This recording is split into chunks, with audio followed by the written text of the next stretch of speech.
The kicker's got the ball set up, and we're ready to get this thing started. Hey, this is NPFSU. And I'm back with y'all with another video, NCAA 2013. Something I want to talk about, and something I'll be doing with the channel. And I know this game has been out for a little while, but there still seems to be people that have some issues playing against users. And so, wanted to try to help them out, mainly because I know, when you don't have a lot of time to play the game because you have kids, you got maybe you're working a lot of hours, you don't have a lot of time to spend you like the game, but you don't have a lot of time to spend, implementing your scheme and, practicing the game and getting really good at it. You don't have a lot of time to do that, which that's what it takes really,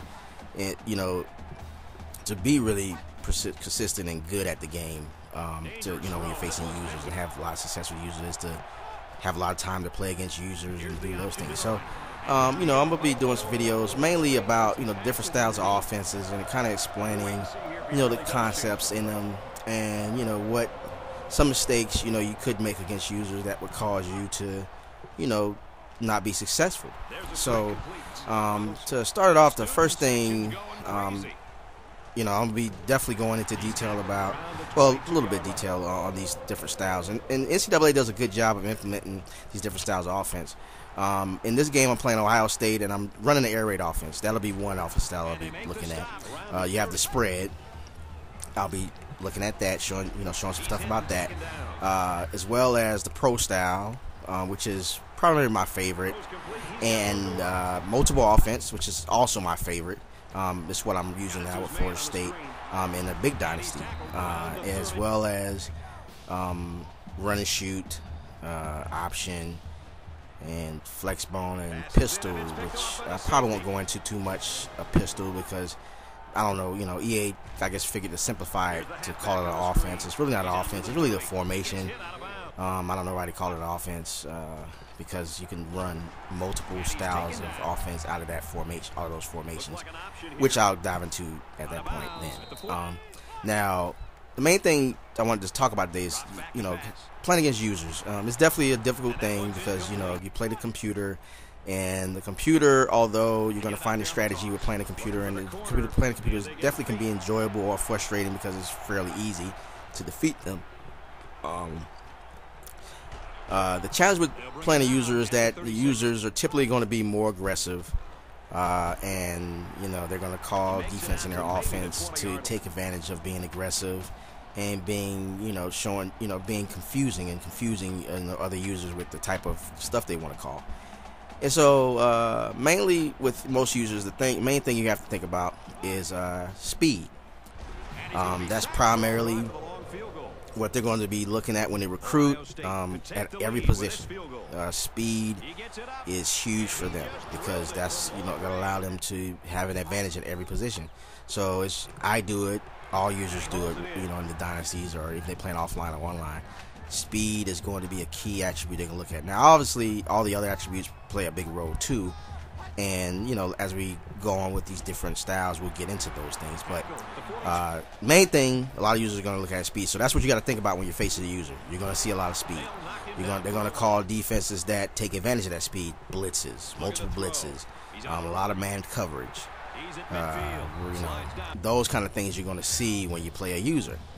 Versus the computer, where you may see a variety of different things, and they may not blitz you at all, and those kind of things. But so that's one thing to look for, and so the user is going to call defenses that take advantage of that speed, defensive formations, and particularly, they're going to call the 3-3-5. So you're going to see a lot of that, mainly because you adding speed to the defense. You'll see 3-3-5, 4-2-5. You may see some what we call the umbrella defense, the smile defense, or whatever, the 1-2-6 or 1-3-6. I don't even know what it's called, but anyway, it puts linebackers and one defensive tackle out there. So that's just to add to the speed. So you don't have tackles that are slow. You have fast linebackers.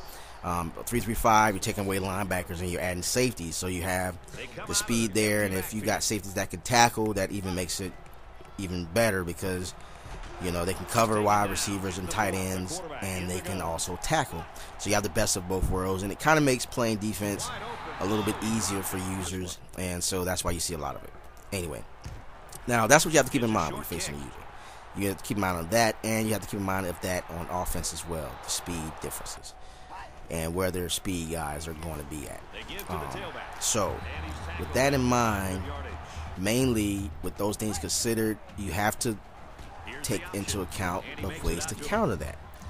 And there's several ways to counter speed, and users know this. That's why they're able to do very well against you. The ones that do very well against users know how to counter those things.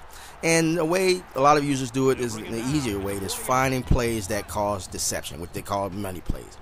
You have money plays that could take advantage of a user being aggressive and pretty much become a huge gain from it. You have certain screens, certain packages, certain looks that you get, certain alignments that the wide receivers have that will give them an advantage in their speed category versus a user that is taking advantage of his speed. So, you know, for example, against man coverage, you know, a lot of users would definitely want to come out and be in a compressed formation. And that's mainly, I mean, that's been, a lot of users been doing that for a while now. That's what you're going to see users do against man coverage, because they know with compressed defense, compressed formation, and crossing routes, you can confuse that man's coverage, which it makes sense. It works like that in football. In real life, all of those is a video game. It does take that into account. And so you're going to have defensive backs running into each other. Wide receivers are crossing them up and getting wide open. And, you know, have players switching that wouldn't normally switch, you know, in man coverage, would switch to cover a guy because there's a line different. So with those things in mind, that's what users are taking advantage of. So, you know, that's just one part of it. There's several different parts of it. You know, then, you know, countering it with a heavy run game. You know, when you're facing a user, you know, you have players that are going to just run the ball because that's the way to counter speed. You know, is pure running.